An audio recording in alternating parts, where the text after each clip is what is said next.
Okay, I think I'm live. Is it?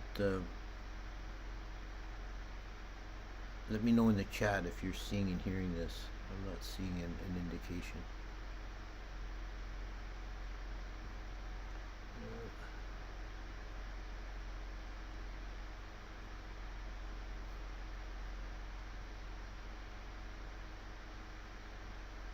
Okay, okay, I'm getting some thumbs up there. Okay, so we'll start. Namo tassa bhagavato arahato sama sambuddhassa.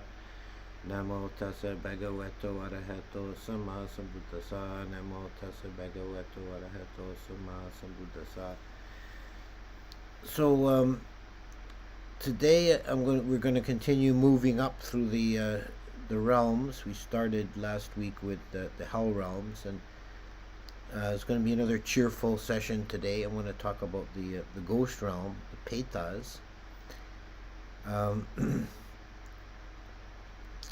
The Peta realm it's sometimes called ghosts or hungry ghosts in English. This is a state of existence that's generally considered not as bad as being in hell, but it's certainly much worse than being human. We have in the Pali texts that there's not a lot about the ghost realm in the canon itself, in the suttas, but there's some extensive descriptions in the commentaries. The word Peta means a departed one, and sometimes it's used in the suttas to refer just to the dead in general. But it's also has come to have the meaning of this particular realm of existence, where the being has a kind of imperfect form. It's sort of like an imperfect human form, like a shadow or shade of a broken remnant of their previous existence. We get some stories that seem to suggest that sometimes, or maybe often, the Peta doesn't even realize that they're dead. They're in a state of confusion, and their primary suffering is from the lack of any ability to satisfy their desires, particularly hunger and thirst. They're unable to experience the type of existence as an embodied being, like a human being would have, although they still crave that. So it could be, in many cases, a karmic result of extreme attachment to the present existence. So one comes back as a kind of a shadow of the former self. So I think in these kind of cases, I think it's best to think of a ghost existence as a kind of aborted rebirth process. The being is not properly went through death and rebirth, and just experiences a kind of fragmented image of its previous existence in the human world.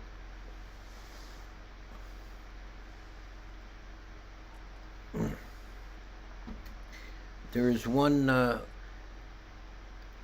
small book in the canon called the Peta Watu, which are stories about existence in the ghost realm.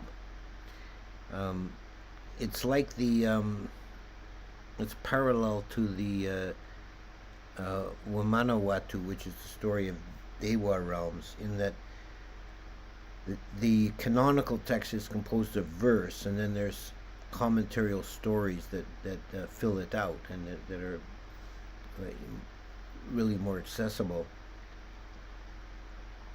And what we see in these stories is often the particular suffering endured by the ghost has a root in the bad karma they made as a human being. And sometimes they're quite gruesome.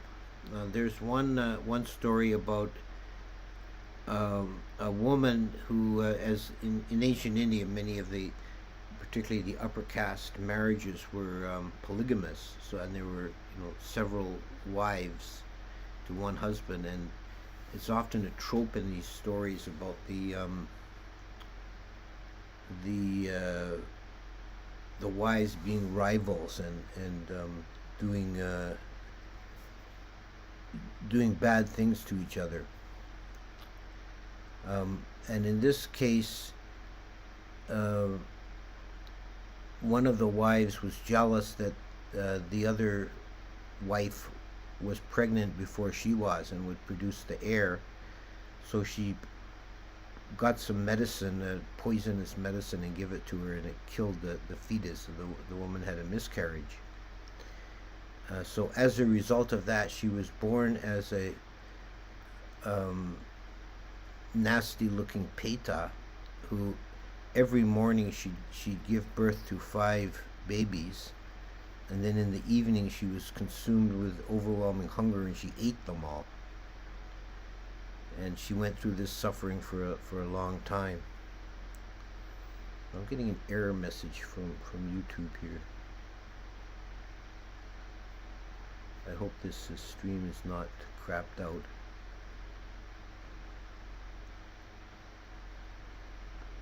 Hang on. Let me know in the chat if you're still receiving this. What I'm getting.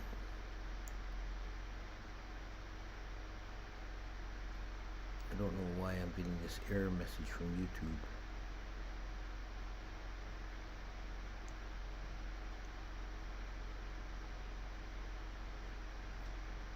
It says YouTube is not responding,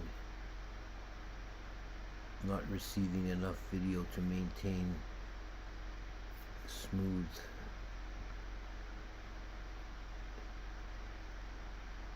I thought we had this problem licked. I don't think I'm connected anymore. No, nothing's showing up in the chat even.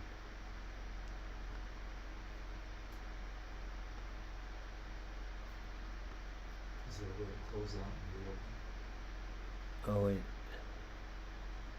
Okay, no. So I'm getting some message now. Still 95% okay. Stream is good. Pauses every few minutes, but no dialogue is lost. Okay, so we'll keep going. It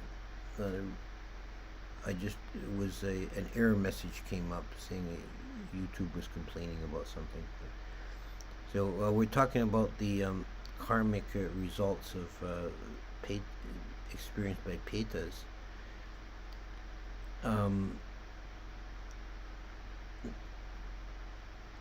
There's another story about somebody saw a traveler encountered a Peta in the form of a young boy whose mouth was oozing black blood, and the story he told was that in his past life his mother had been a devout follower of the Buddha and would give offerings to the bhikkhus, and he thought that she shouldn't waste food on them, and he said, I hope that what they eat turns into black bile in their mouth. And then after death he became a ghost, and his mouth was always filled with black blood. So there's a pattern in many of these stories like that, which is parallel to the Watu, where they experience various different kinds of bliss in heaven, and it's often directly linked to whatever good deed they did as a human.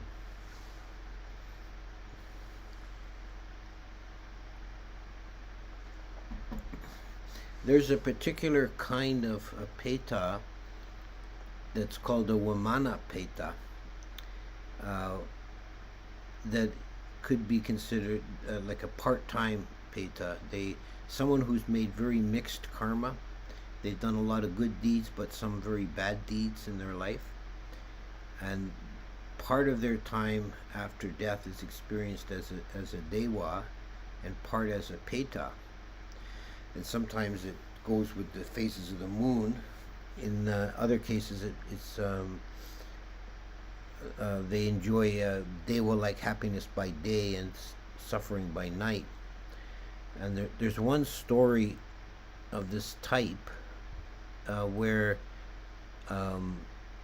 there was, in the human world, there were 500 families that were all devout followers of the Buddha, and the men in the family would spend their time going to the monasteries and helping with building projects, and the women would travel around in a group making offerings, going from monastery to monastery. And on one of these journeys, one of the women hooked up with some guy in a tavern and committed adultery, cheated on her husband. And then the word eventually got back to the husband, and he accused her, and she said, if I committed adultery, then in my next life may I be eaten by a dog. And her friends, the other women, they were trying to cover for her. They knew what had happened, and they told their husbands, if she committed this sin, then may we all be reborn in our next life as her slaves. So what happened when they eventually all died? She was born in a Dewa palace up in the Himalayas, and the other ones were all born as her handmaidens. And every day she enjoyed Dewa-like bliss in her palace, but then as soon as the sun came down, she felt compelled to go outside, where she would be attacked and eaten by this large dog, and her skeleton was left lying there till the sun came up, and then it would reconstitute and become a human form again. So this is a very odd kind of existence, where it's in alternate phases of pleasure and pain. One of the details about the ghost realm that's important, it comes up in practice, is the transference of merit. This is a very common practice in Buddhist countries, is to make merit, transfer the merit to your departed relatives. And the theory of how it works is that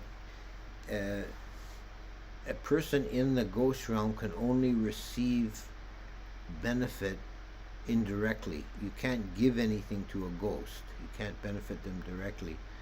But if you make merit, if you give a gift to a human recipient and make the dedication, may the benefit of this go to my departed relative, then the person in the ghost realm rejoices. And the Pali word is anumodati.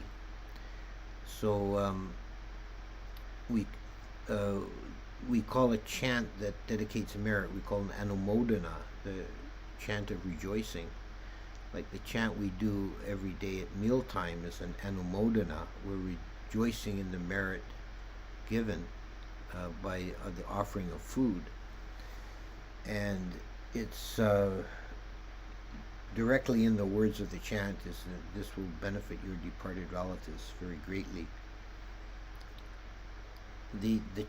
That chant is extracted from a story about King Bimbisara. King Bimbisara was made a big offering to the Buddha and the Sangha, and he failed to dedicate merit. And a lot of his departed relatives from previous lifetimes, many aeons ago, they were hanging around waiting for the merit. They thought, oh, now we're finally going to get something good. and he failed to dedicate the merit. So that night, the whole palace was filled with the moaning and groaning and eerie sounds and screams, and terrified everybody in the palace. And the king went to ask the Buddha about it, and the Buddha told him, "Oh, it's your that's your dead relatives. They're all so disappointed they didn't get any merit." So the next day he did another offering, and this time he dedicated merit.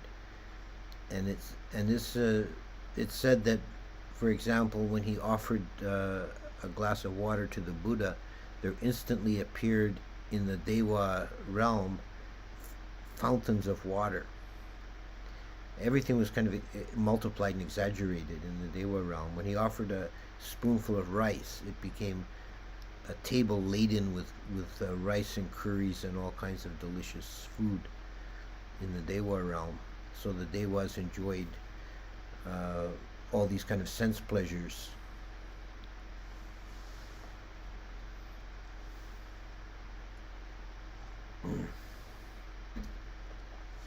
So it's the idea of dedicating merit. There's another story is about a husband and wife, and the wife was well behaved and meritorious in her life, and the husband was wicked in various ways. And when they died, she was born as a Buma Dewa, a forest Dewa. It's kind of lowest kind of Dewa, and living in the forest on the earth.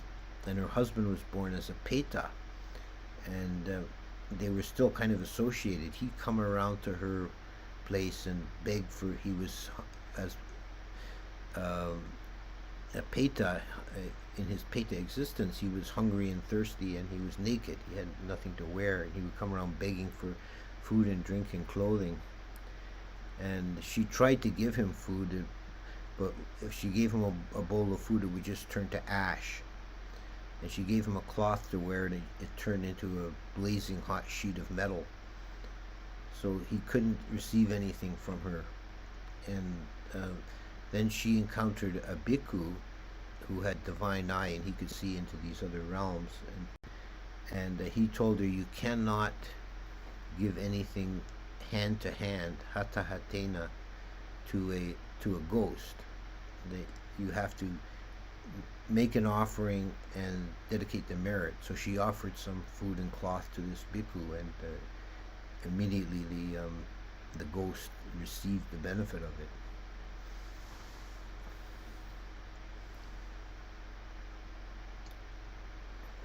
So you'll see this transference of merit is very commonly done in Buddhist countries, in Thailand and Sri Lanka.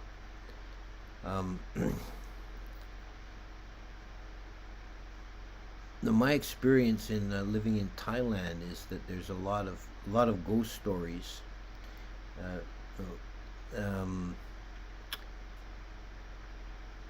There seems to be a general belief that most people, unless they're very meritorious, they will become a ghost at least for a short time after death.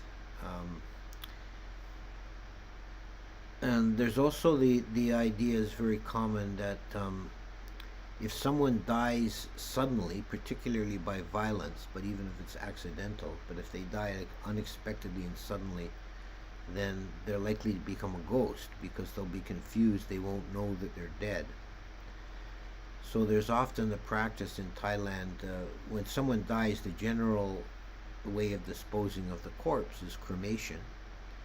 But if someone dies by violence, they'll often bury the body instead, with the idea that the ghost will eventually wandering around, will find the body where it's buried and realize that it's dead and be able to move on.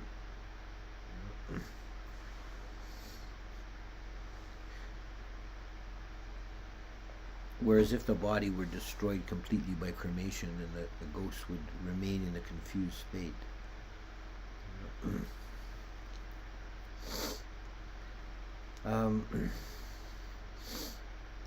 In general, ghosts or petas are considered to be harmless to humans. They're they might be horrifying, terrifying to look at. They're generally described as being very ugly and distorted in their appearance, but they're weak and powerless. They have no ability to affect anything, which is the primary cause of their suffering.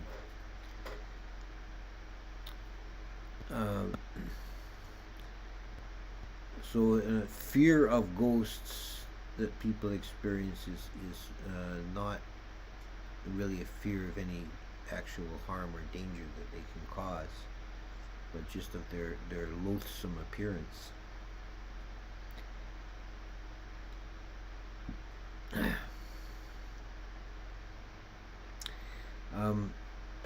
Another point that needs to be made in practice,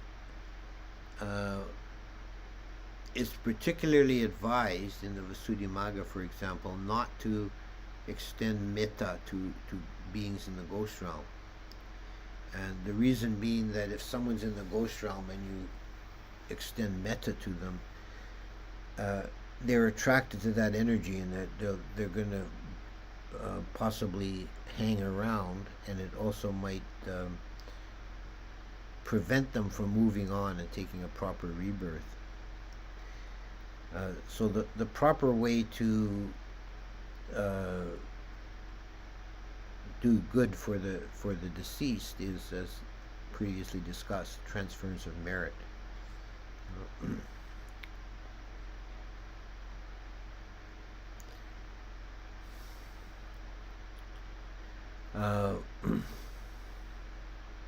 There's an interesting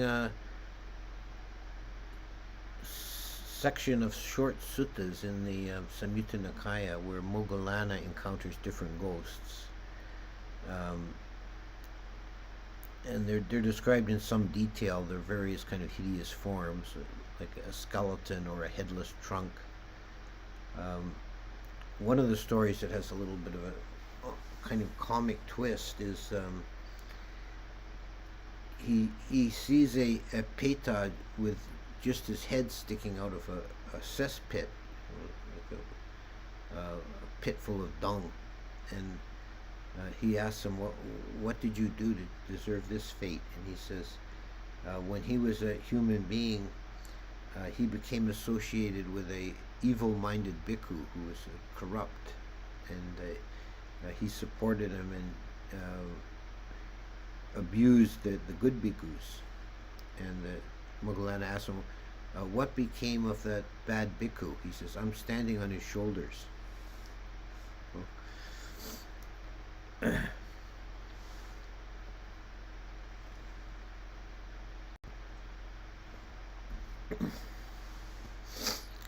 So yeah, we can find a few references like that in the suttas, but mostly the references to the Peta realm come from the commentaries. Even in those suttas that I mentioned from the Samyutta Nikaya, all these various hideous beings are not called Petas in the Pali of the sutta. It's only in the commentaries that they're defined as Peta. So it seems to have been a concept that was originated with the suttas, but it was much elaborated, and most of the details of what we hear about Petas come from the commentarial layer. So I'll stop there, and we'll go on to the chat and see if there's any questions to answer.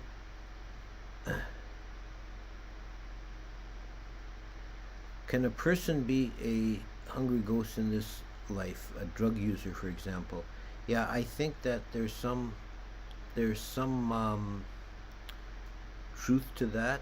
That one is not, say, a heroin addict is not living as a very Peta-like existence. There's the same kind of lack of agency and overwhelming hunger and thirst, in this case for the drugs. It's the thing about the human realm is we're kind of in the middle. We can experience somewhat of all the other realms. How can I understand memories in the context of anatta? Memories seem like they're embedded in my mind and specific to my experience. How do childhood memories persist over time? Memory is something that's not uh,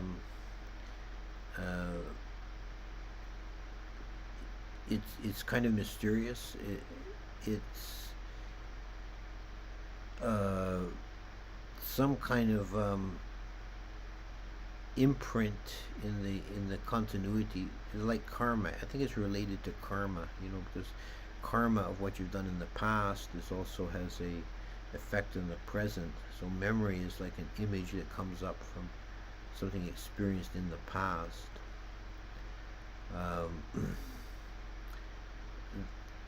Where the memories are located or stored is not obvious. In terms of modern, neuroscience, it's still mysterious with mysteries, with memories, exactly how they're stored. Uh, from what we get from the Abhidhamma is that it's a result of memory is a result of sati of mindfulness. That when something has been registered in the mind, then it's kind of maintains a potential of being retrieved. But we can't really say too much more about it. The next question: the more I practice mindfulness, the more I witness other people and animals suffering. It makes me sad. What can I do with sadness other than this is not sure feeling? This is impermanent. The skillful thing to do is to try and change the sadness to compassion, karuna. The virtue of karuna is not tainted. If it's pure, it's not tainted by sadness.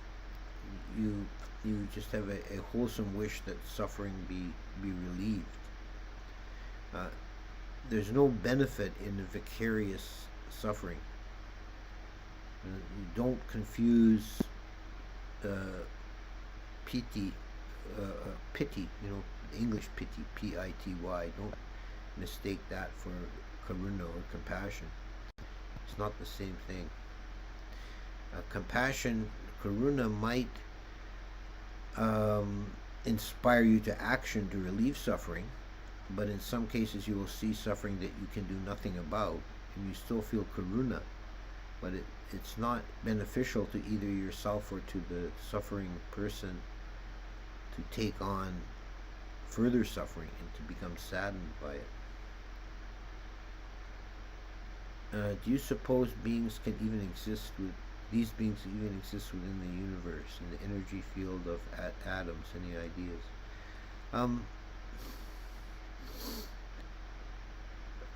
Well, trying to find a kind of physical explanation for a ghost existence is not, you know, if we have to try and speculate in that way, I would say it's more like a field effect. There's a kind of a field generated by a living being, like a human being, and some of it's measurable. We can measure an electrical field that's produced by a human being, but there's also a psychic field that's not really measurable, and that field may persist in some kind of distorted form after death in the case of a ghost.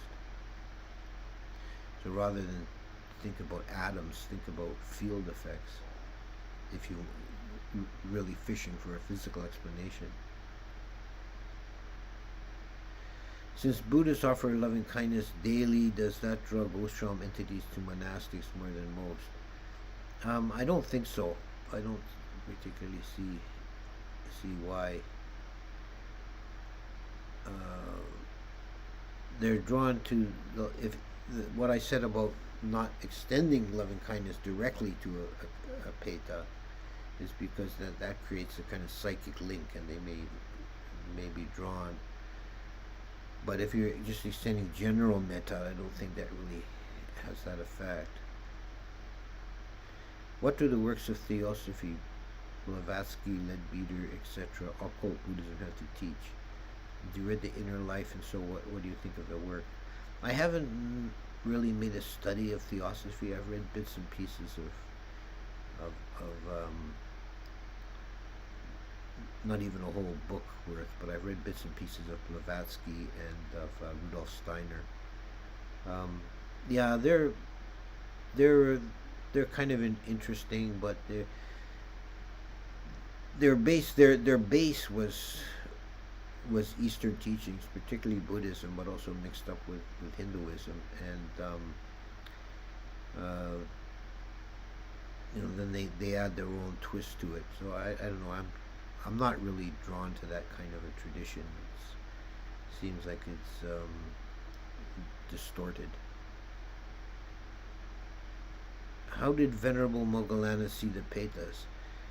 Is one of his psychic powers is the Dibachaku, the divine eye, which it's one of the listed psychic powers that can be developed, which enables a being to see otherwise invisible realms of existence like Devas and Petas. Greetings from Bolivia. Greetings. How does one differentiate mind-made internal phenomena from external? Many people claim to see ghosts, but how does one determine whether or not it is hallucination? Yeah, that is, in some ways, that's an unanswerable question. And from a point of view of practice, it doesn't really make a difference. It's a mind object that's experienced by the mind, and whether it has an external source or not, it's still treated the same.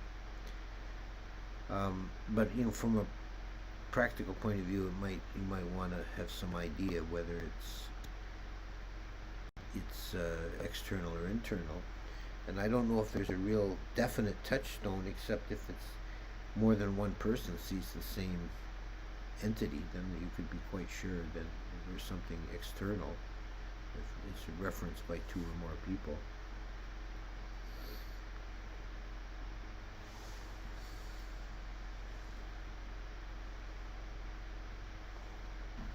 I suppose also if the entity imparts some information that is verifiable.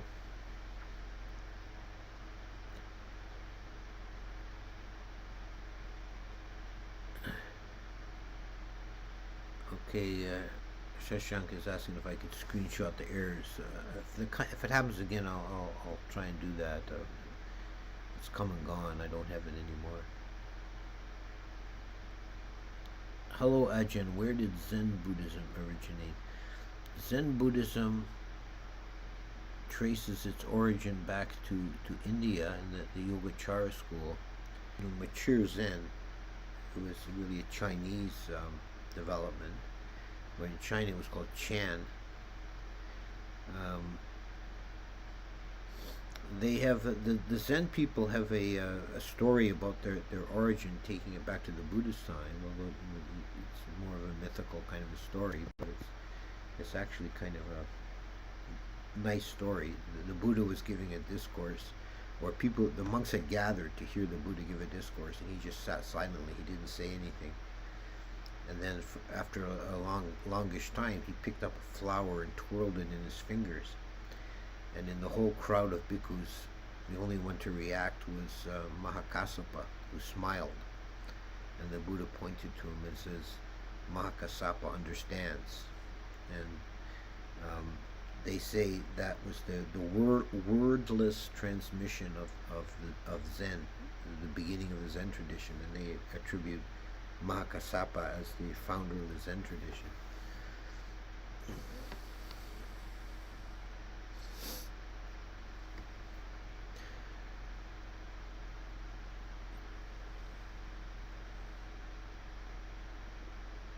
People report communicating with entities on various entheogenic drugs such as DMT. Do you have any thoughts on what these entities might be, and how do they correspond to beings in the cosmology? Yeah, I don't know too much about that. I have heard about that, and there seems to be, from reports, that there's a consistency that people see the same kind of beings on DMT. There seems to be like a recurring theme. I don't know. I don't know enough of the details about it to see if it can plug into the Buddhist cosmological system. They could be some kind of yakas or lower dewas. I don't know enough about it to say with any definitiveness. But because of the consistency of that, there seems to be people seeing the same kind of details over and over, different people. That it may be some kind of actual entities, but we really don't know.